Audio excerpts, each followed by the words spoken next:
A lo largo del tiempo, la juventud siempre ha sido la esperanza del futuro, acompañada del desarrollo tecnológico del cual siempre nos hemos apropiado.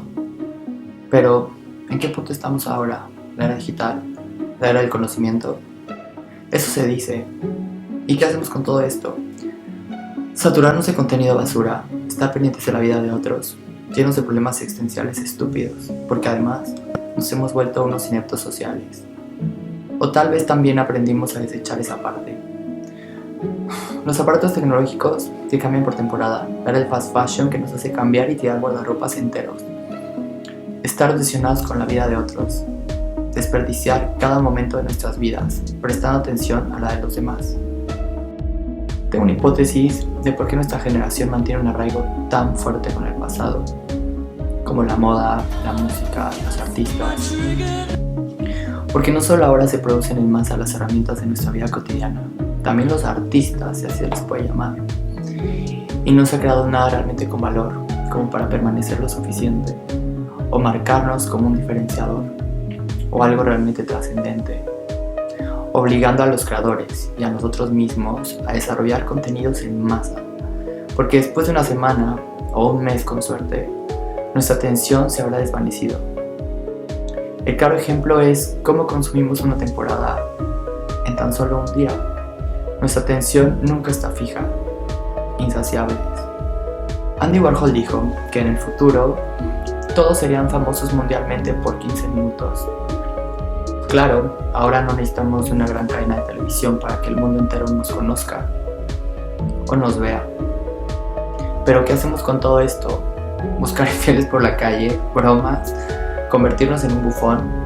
Deterioramos la comunicación, nos llenamos de basura y lo mejor, masticamos tanta basura que hasta la premiamos. Tenemos un amor propio tan elevado e individual que hablamos de nosotros para que pretendan conocernos otros, o creamos una realidad de quienes somos, egoístas. Mientras algunos observamos anonadados porque no tenemos nada mejor que hacer. Aunque bueno, tampoco todo lo que se promueve es basura. Pero como digerimos mejor estos bufones, no prestamos la misma atención a otras cosas con valor real. Nuestras realidades parecen ser tan diferentes, pero nuestras aspiraciones son las mismas. Y al parecer disfrutamos de la desgracia ajena porque satisface nuestra decadencia. Al mismo tiempo, nos convertimos en críticos e intelectuales, sin siquiera abrir un libro. Opinamos desde nuestras entrañas, creyentes de tener la verdad absoluta. Desde una subjetividad vacía, repleta de información, que ya nos han traducido. Vaya humanidad, el futuro no parece tan prometedor para muchos de nosotros. Somos la generación que desecha todo y que busca replicar todo lo que consume. Tal vez de ahí venga nuestro arraigo melancólico de apreciar el pasado, de sentir que las generaciones anteriores nos han marcado, porque no hemos creado nada aún que repercuta de forma positiva y significativa en nuestros tiempos. Porque siempre queremos más de lo mismo. Pero no me malentiendas, que reírse una que otra vez a todos nos sienta bien. Pero el problema es que casi todo se está creando a través de la parodia, el morbo, la desgracia ajena. Somos una juventud que lo ha tenido todo, menos una gran conciencia. Y ojo, no es una generalidad, pero sí una despreciable constante, que también afecta de igual o con mayor impacto a las generaciones pasadas.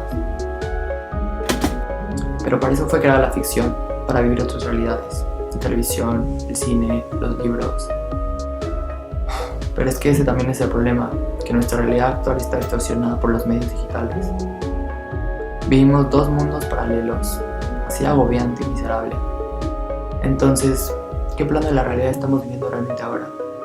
Cuando estamos obsesionados por encajar en el mundo digital y aspiramos a ser tendencia global aunque sea por 5 minutos. Mientras el mundo se podría estar cayendo a pedazos, se quejarían. ¿Qué estamos haciendo realmente con todo esto? Y reitero, no es un general, pero sí una constante. ¿O tú qué piensas?